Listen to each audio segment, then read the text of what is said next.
그러면 이제 그 인도사 넘어갈게요. 그 인도사 이제 기출문제 분석표를 볼게요.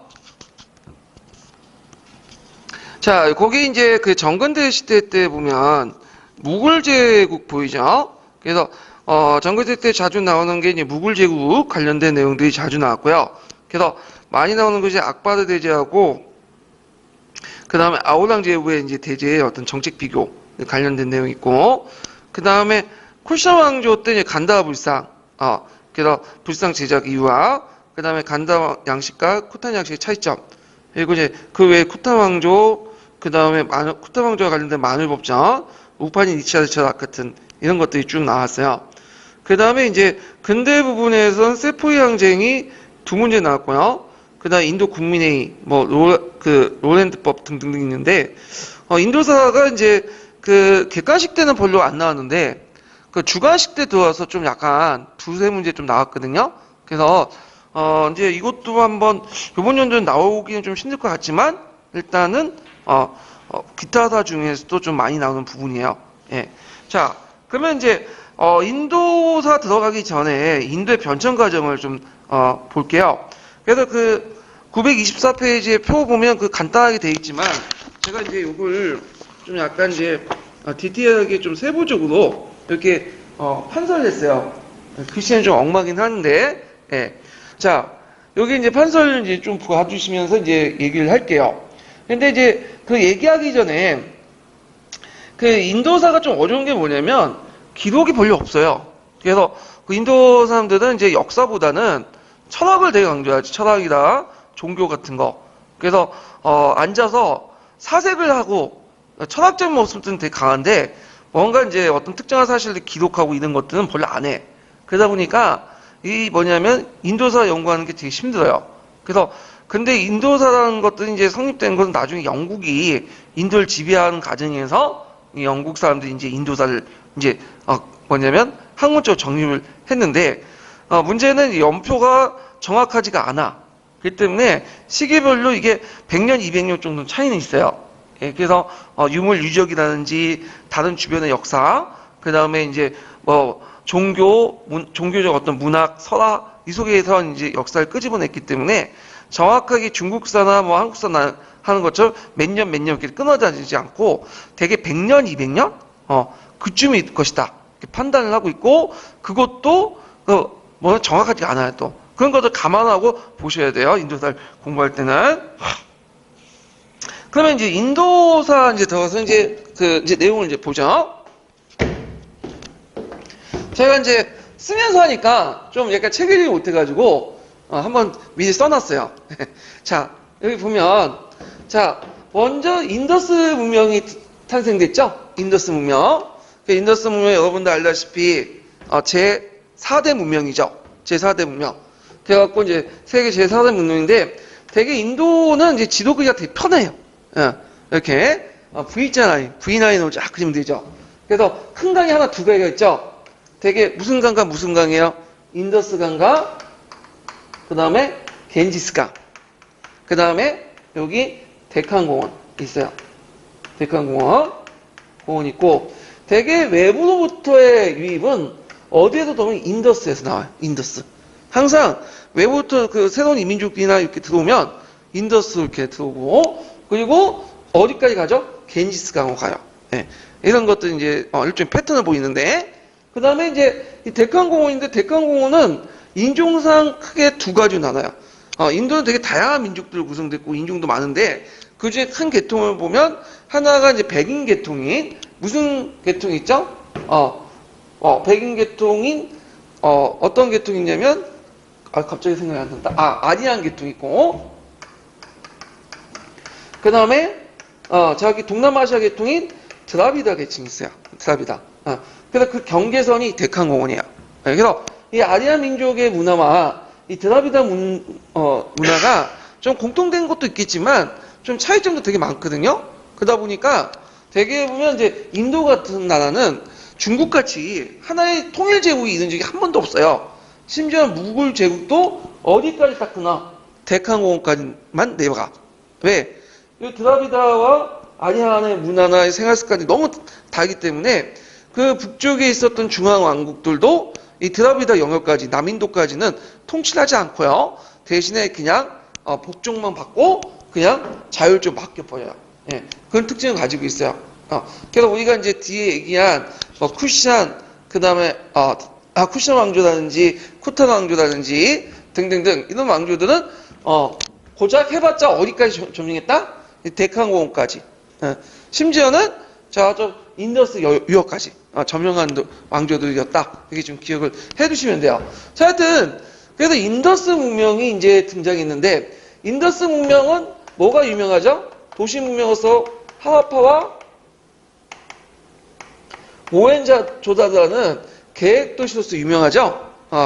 자, 그래서 있고, 근데 이제 인더스 문명이 갑자기 소실됐어. 그 이유에 대해서 뭐 여러 가지 설이 있지만 두 가지가 있죠. 화산 폭발이다. 화산 폭발, 겐지스강 유역이 인더스강 유역이 변경이 됐다. 홍수가 났다. 그 다음에 무슨 민족이 쳐들어왔다는 거야? 이 아리아 민족이 치면, 아리아 민족. 아리아 민족은 어떤 계통이죠? 인도 유럽어족이죠. 그래서 예전에 한번 서양사 한번 얘기할 때 했는데, 원래 이제 그 인도 유럽어족들은 카스피해 연안에 있었던 그 유목민족들이에요. 이들이 이제 20세기 BC 20세기 때 이동을 하기 시작해. 그래서 쭉 이동을 하면서 그 중에 한 일파가 인도 쪽으로 들어갔는데, 이들이 아리아 민족들이야. 그래서 아리아 민족들은 원래는 어디 쪽으로? 인더스강 쪽으로 왔다가 점차 이제 어떤 이동이야? 겐지스강 쪽으로 이게 이동을 하죠. 그러면서 이제 뭐냐면 니그베다 시대가 열려요. 니그베다. 니그베다는 이제 베다 중에 네 가지 베다가 있는데 제5대 시기 때 만들어졌던 베다가 니그베다예요. 그래서 니그베다는 이제 BC 1500년에서 한 600년 이 정도 내에 어디에서 어디로 인더스에서 겐지스강으로 이동하는 과정에서 그 당시 아리아 민족은 여러 변화상을 겪게 되죠. 그래서 도시국가가 만들어지고 철기가 사용되고 그 다음에 이제 카스트 제도가 만들어지고 등등 이런 이제 것도 있고, 그 다음에 이런 도시국가들이 서로 싸우고 하면서 일종의 우리식으로 따지면 고구려 백제 신라 이런 영역국가가 형성됐던 시대가 있었죠. 그 중에 영역국가 중에 제일 큰 게 마가다 왕국이 있었어요. 그래서 마가다 왕국의 크기가 이제 프랑스 정도 이렇게 될 만큼 대단히 큰 시기였고요. 여기 한 BC 7세기에서 6세기 때. 그래서 이 시기 때 이제 인도의 전성기죠. 사상의 전성기죠. 우리가 알고 있는 우파니 니시아드 철학이라든지 자이나교, 불교 다 이런 시기 때 나왔어. 그래서 이렇게 있고, 그 다음에 이제 최초의 그 통일 왕조였던 무슨 왕조? 마우리아 왕조죠. 마우리아 왕조. 물론 이제 마우리아 왕조도 인도 전역을 다 지배한 건 아니에요. 어디까지만? 데칸공원 이북 지역만. 자, 이 마우리아 왕조에 관련돼 갖고 예전에 한번 시험 문제 나왔죠. 누가 3대 누구 왕? 아소카 왕 때 관련된 내용이 있죠. 그래서 소승불교를 이제 공인했고 뭐 등등 다르마를 강조했고 이와 관련된 내용들이 나왔고, 그 다음에 이제 마우리아 왕조가 쇠퇴하고 나서 쿠샤 왕조가 등장해. 자, 쿠샤 왕조 때 이제 특징은 뭐냐면 요때 카니시카 왕 때 대승불교가 널리 확산됐다. 그래갖고 이제 요때 간다 미술도 등장했고, 근데 이 쿠샤 왕조는 마우리아 왕조처럼 큰 왕조는 아니에요. 되게 인더스강 유역만 이렇게 지배했던 왕조야. 이 쿠샤 왕조는. 나머지는 여러 지역 왕조들이 있어. 사카족이라든지 등등. 근데 이 쿠샤 왕조도 이 사람은 원래 아리안 계통의 민족이 아니죠. 이단 계통의 민족이에요. 쿠샤족은. 그래서 이 쿠샤 왕조 때는 그 당시 인도가 이단 계통의 왕조들로부터 지배를 받고 있었다. 자, 그러다가 이제 쿠샤 왕조가 망한 다음에 누가 등장하죠? 쿠타 왕조가 등장하죠? 쿠타 왕조 때는 이제 무슨 문화의 부흥이죠? 고조 문화의 부흥이죠. 고조 문화. 이건 뭐냐면 쿠샤 왕조 때 오랫동안 아리안 민족들이 지배를 받다가 다시 독립했어. 그래갖고 아리안적인 것을 강조하면서 아리안 민족들이 예전부터 내려왔던 여러 이제 문화들을 정리하기 시작해요. 고조 문화, 그다음 자연과학이 발달되고, 자, 그리고 이제 이때 신두교가 성립되고, 신두교가 물론 그 전에 성립했지만 제일 번성하기 시작하고, 이때부터 신두교와 불교의 관계가 역전관계로 바뀌게 되죠. 자, 이런 시대였다. 이렇게 좀 기억을 해주시면 되고, 그러다가 잠깐 이제 또 분열기에 있다가 잠깐 북인도를 통치했던 나라가 바드나라 왕조죠. 근데 바드나라가 세웠다가 곧바로 망해요. 요때 이제 뭐 당나라 때 현장 법사가 여기 잠깐 와서 불경을 가지고 가자. 날란다 손에 들려서. 자, 그 다음에 이제 바드나라 왕조가 이제 할 때 요때 라지푼드족이 이제 지배했던 그 신들교 소왕국 시대들이 열려요. 되게 그 있는데 7세기에서 한 11세기 때 이 라지푼드족은 이제 어떤 민족이냐면 원래는 이 민족도 인도 고유의 민족이 아니에요. 인도에 올려 있었던 아리안계통의 민족이 아니라 대개 쿠탄 왕조의 멸망에 대해서 여러 가지 설이 있는데 그 중에 누가 에뿔타라는 민족이 있어요. 이 훈족의 한 일파라고 보고 있는데 이 민족이 이제 훈족 여러분들 아시지? 아시죠? 그래서 훈족이 이동하다가 저쪽 그 유럽 쪽으로 나타난 게 훈족이 되는 거고 그다음 인도 쪽으로 내려온 게 뭐죠? 인도 쪽으로 내려온 것이 이 에뿔타예요. 그래서 이 에뿔타 때문에 쿠탄 왕조가 거의 쇠퇴하게 되고 그때 같이 꼽사리에 껴가지고 이동했던 민족이 라지푼드족이에요. 예. 그래서 라지푼드족이 그 당시 북인도에 정착하면서 신두교를 믿기 시작하고 이들 이제 소왕국들이 이제 세우게 돼. 그래서 이 라지푼드 시대라고 하고 이때 이제 그 오늘날 파키스탄 일대 있죠. 거기에서 뭐가 들어오기 시작? 8세기 때 이슬람 계통이 들어오게 돼요. 그래서 이슬람이 전래되면서 그때 이제 9세기, 10세기 넘어서 가진이 고도 왕족들 이런 투르크 계통의 왕조들이 등장하게 되고 결국에는 그 당시 13세기 넘어가면서 북인도가 이슬람 왕조가 등장하죠. 무슨 왕조? 델리 슐탄 왕조. 예, 델리 슐탄 왕조.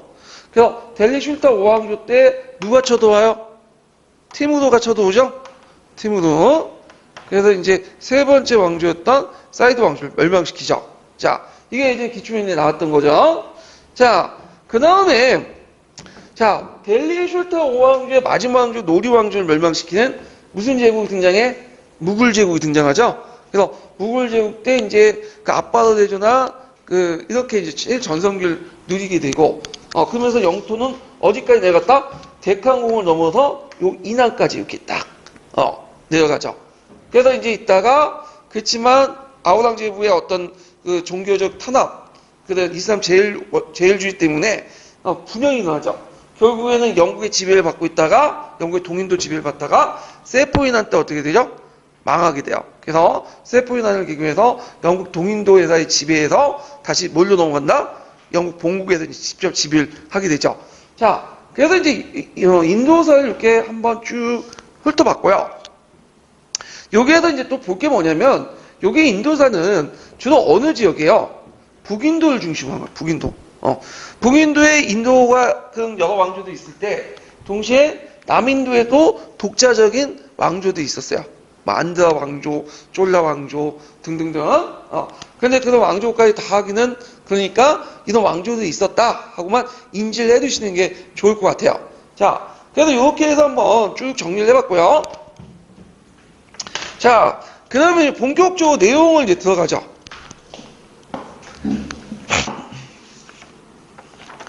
내용을 좀 들어가기 전에 이제 인더스 문명인데, 요건 좀 쉬었다 할게요.